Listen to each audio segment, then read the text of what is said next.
1945 दुनिया जंग की जोरदार पकड़ में थी। ज्यादातर लोग बस जिंदा रहने की कोशिश कर रहे थे, अमन का ख्वाब देख रहे थे। उन्हें कभी पता नहीं चला कि जापान के दो शांत शहरों हिरोशिमा और नागासाकी के लिए किस्मत ने कुछ ऐसा सोच रखा था जिसकी कल्पना भी नहीं की जा सकती थी। पलक झपकते ही उनकी जिंदगी, उनका फ्यूचर और इंसानियत की हिस्ट्री हमेशा के लिए बदल जाएगी। मैं आपको पीछे ले चलता हूं।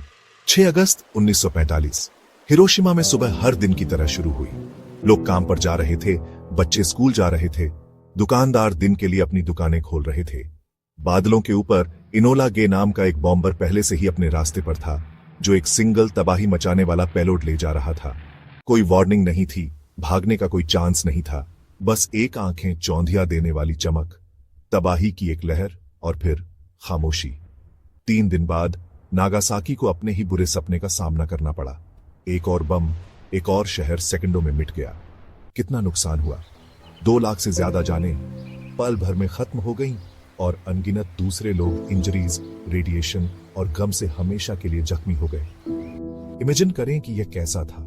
जिस शहर को आप जानते हैं, आपका परिवार, आपके दोस्त, सब कुछ राख हो गया।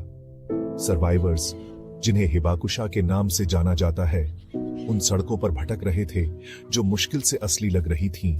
एक ऐसी दुनिया में अपनों को तलाश रहे थे जो उलट पलट हो गई थी।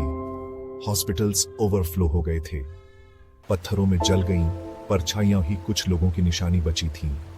हिस्ट्री में पहली और इकलौती बार इंसानियत ने एटम बम को खुद पर ही आजमाया था। लेकिन कहानी तबाही के साथ खत्म नहीं होती।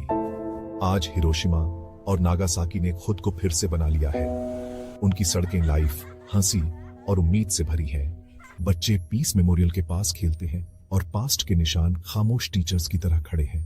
ये शहर हमें याद दिलाते हैं कि जंग सिर्फ सोल्जर और लड़ाइयों के बारे में नहीं है।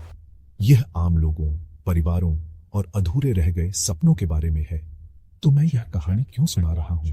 क्योंकि हिरोशिमा और नागासाकी को याद रखने का मतलब है जंग की असली कीमत और अमन की अनमोल जरूरत को याद रखना। ये एक मैसेज है जो आज भी मायने रखता है, शायद अब पहले से कहीं ज्यादा, फिर कभी नहीं। हिरोशिमा को याद रखो, नागासाकी को याद रखो, फिर कभी नहीं।